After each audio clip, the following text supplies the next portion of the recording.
विजु पट्टनायक स्मृति रे उन्मुक्त जनसमारोह मध्य एक खेल महोत्सव आयोजित होइछि।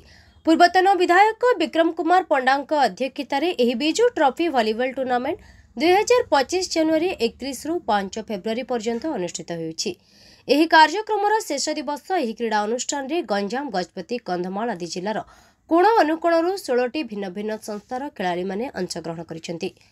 आज फाइनाल खेल में ब्रह्मपुर माँ दुर्गा टीम सह गजपतिर गोली संघ सह प्रतियोगिता होता जो ब्रह्मपुर माँ दुर्गा टीम विजय होते। विजयी खिलाड़ी मानक ट्रॉफी प्रशस्ति पत्र एवं उपहार प्रदान करा।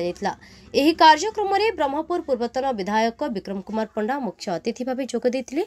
ब्रह्मपुर महानगर निगम कॉर्पोरेटर बीजेडी बहु वरिष्ठ नेता एवं दलर समस्त कर्मकर्ता उपस्थित थे। मु सर्वप्रथम आपण मानक धन्यवाद देवी। आपण मानकर सहयोग जो सांबादिक भाई मान सहयोग जो ये दर्शक मैंने खेल उपभोग करने सुजोग पाई एवं जो विजु ट्रॉफी टूर्नामेंट बैडमिंटन एवं वॉलीबॉल उभयर आयोजन कराइला। विशेष भाव आमर छात्र सभापति शोभन नायक और आदित्य पट्टनायक को धन्यवाद देवी।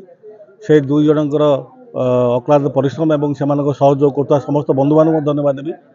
से सहयोग आज कार्यक्रम सफलता सहित आज अंतिम दिन में पहुंची और जो खेलाड़ी मैंने सब पार्टिसिपेट करते समस्त को मोर शुभकामना एवं विजु बाबू नामित ये ट्रॉफी रे आज जो मैंने जीति जो मैंने रनर अफ होती मुझे अभिनंदन ज्ञापन कर जो मैंने क्वालिफाई करना जो मैंने पार्टिसिपेट करते मुझे अभिनंदन ज्ञापन कर आशा करुच्ची आगामी दिन में से नवीन बाबूर कथा को प्रार्थना करी से नवीन बाबू जो कथा कहते ओडिशार पिला माने खेलिबे एवं आगु बढ़िबे एवं जो उद्देश्य बैडमिंटन कोर्ट सब जगह करते खेलर इंफ्रास्ट्रक्चर बढ़ाई ओडिशा रे आज तार प्रतिफलन स्वरूप बैडमिंटन पाखापाखि 75 टीम पार्टिसिपेट करते आगामी दिन में आम निश्चित भाव विजु ट्रॉफी को आहरी बड़ धरण करूँ आपण मान सहयोग ब्रह्मपुरवासी सहयोग ये टूर्नामेंट आगामी दिन में आहरी उच्च कोटर हम ये विश्वास मोर रही। सभापति विजु छात्र जनता दल ब्रह्मपुर महानगर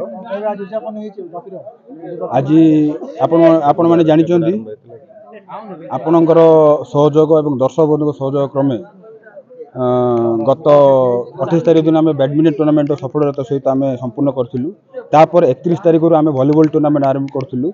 आम प्रभात पुरुष माननीय श्री विजु पट्टनायक नाम विजु ट्रॉफी नाम टूर्नामेंट टी अनुष्ठित होता। एथिरे प्राय 12टी टीम पार्टिसिपेट करथिले। प्राय आमर गंजाम जिला एवं गजपति जिले टीम पार्टिसिपेट करथिले। आज अत्यंत खुशी दिन कथा कही रखा चाहिए। आज आम जय दुर्गा टीम ब्रह्मपुर जी विजय लाभ कर आशा करी ए टूर्नामेंट जो सफलता होती आगामी दिन में एमती आहरी सफलतार हो एवं मान्यवर नवीन पट्टनायक आह्वान क्रमे एवं आमर प्रिय पूर्वतन विधायक श्री विक्रम पंडा सहयोग एमती सब आम कामना कर माँ दुर्गा टीम रो प्रेसिडेंट आज मत बहुत खुशी लगुच। बहुत वर्ष पर आज आम टीम विनर है रिंकू भाई रो सपोर्ट पे आज विनर है। टूर्नामेंट बहुत भल थिला। लाइट साउंड सब ठीक थिला। टॉप 3 खेलिलु। 3टा मैच खेलला पर आज फाइनल खेलिलु।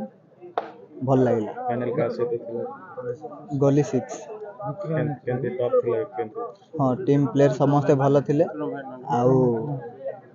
आम पिला माने भी भल थिले समस्ते भल खेलिकी भल लागला। गंजाम समाचार आपणकर लेटेस्ट खबर पई लाइक शेयर सब्सक्राइब एवं फॉलो करंतु। गंजाम समाचार फेसबुक यूट्यूब ट्विटर पेज को अधिक तथ्य पई विजिट करंतु आम वेबसाइट www.ganjamsamachar.com।